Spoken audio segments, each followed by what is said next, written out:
buenas tardes. Gracias por acompañarnos hoy en el que hemos celebrado nuestro quinto Comité Confederal y donde hemos debatido las cuestiones que afectan tanto como a la vida del propio sindicato como al conjunto de la clase trabajadora. Hemos hablado, como no podía ser de otra manera, de la situación económica en España.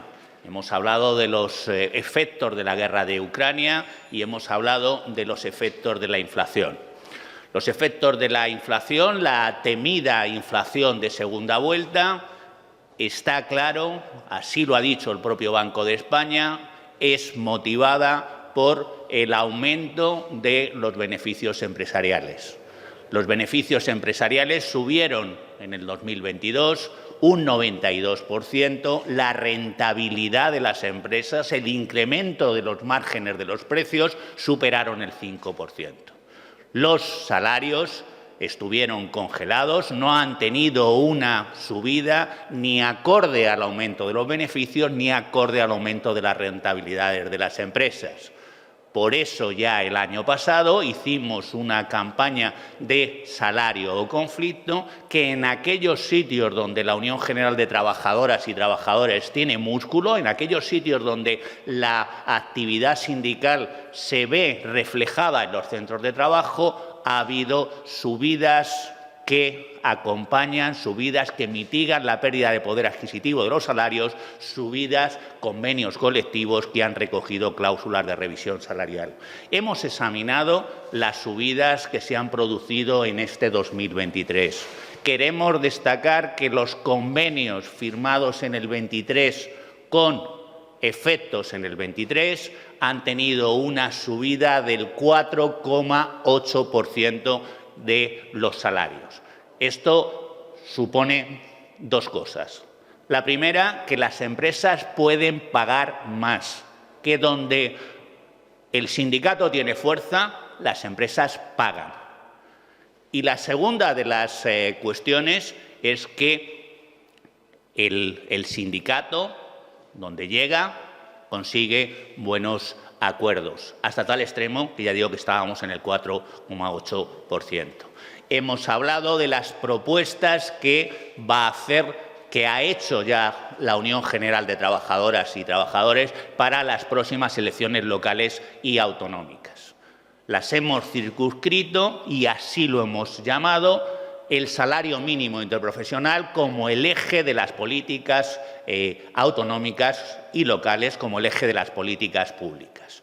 Entendemos que, de acuerdo con la propia Carta Social Europea revisada, pero desde luego tal y como concebimos en el sindicato el salario mínimo interprofesional, es aquel por debajo del cual no permite a un trabajador y a sus familias tener una vida digna y suficiente. Y si entendemos el salario mínimo interprofesional como el mínimo vital, como algo por debajo del cual no se puede vivir, entendemos que todos los servicios públicos que dan, en este caso, las corporaciones locales y dan las comunidades autónomas, se tienen que circunscribir a este nivel de renta. Y, por lo tanto, debe ser gratis para quien tenga estos niveles de percepción de renta los servicios de transporte. Deben de ser gratis los medicamentos en toda su extensión. Debe ser gratis las matrículas de cualquiera de los ciclos educativos y, además, se deben de impulsar políticas de empleo, políticas públicas de empleo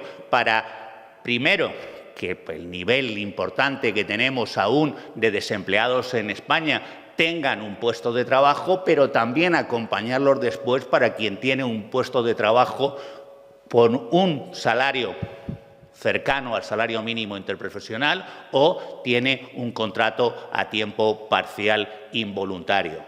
Las políticas públicas deben de favorecer a las personas más vulnerables y ya digo que se tienen todas que circunscribir a los niveles de renta.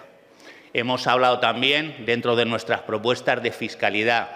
Entendemos que en los tramos autonómicos del impuesto de la renta de las personas físicas sí que tienen que quedar exentos de los niveles bajos de renta, pero tienen que gravar a las personas que tienen unas rentas más altas.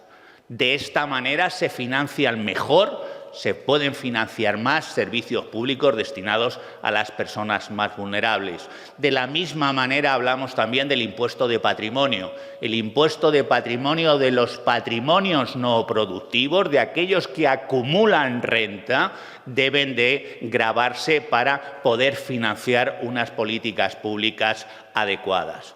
Hemos hablado, ya lo decía, de cuestiones internas del sindicato. Hemos aprobado una resolución que va a permitir un mayor control de las cuentas y de las actividades del sindicato. Hemos hecho alguna cuestión más en cuanto a los órganos que tiene la Unión General de Trabajadoras y Trabajadores. Y, por último, hemos hecho recomendaciones para lo que pueda ser, recomendaciones y resoluciones para lo que pueda ser el futuro acuerdo por el empleo y la negociación colectiva. Se tiene que repartir los beneficios. La buena marcha de las empresas, este 92% que decía el Banco de España, tienen que llegar a los salarios de las personas trabajadoras y, si no, habrá un gran conflicto. Es cuestión de justicia social, pero que además es cuestión de inteligencia económica.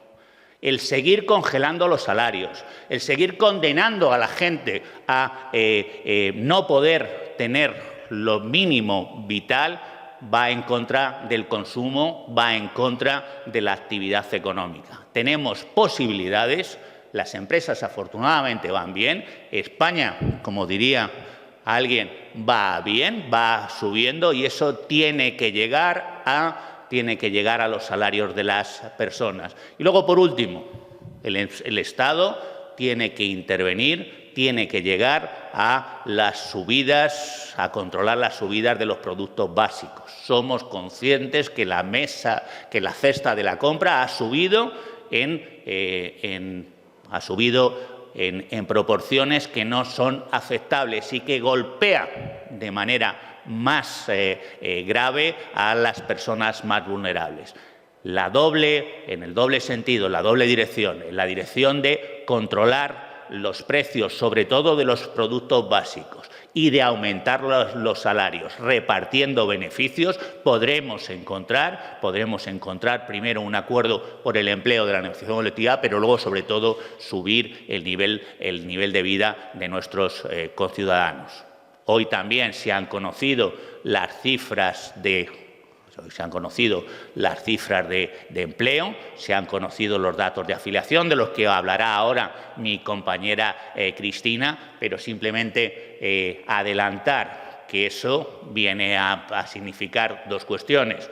La reforma laboral está funcionando y está funcionando bien, y además el incrementar salarios, como ocurrió con el salario mínimo interprofesional, no solamente no afecta en el empleo, sino que, como hemos venido históricamente defendiendo, fomenta el empleo, fomenta el tener una mayor actividad económica.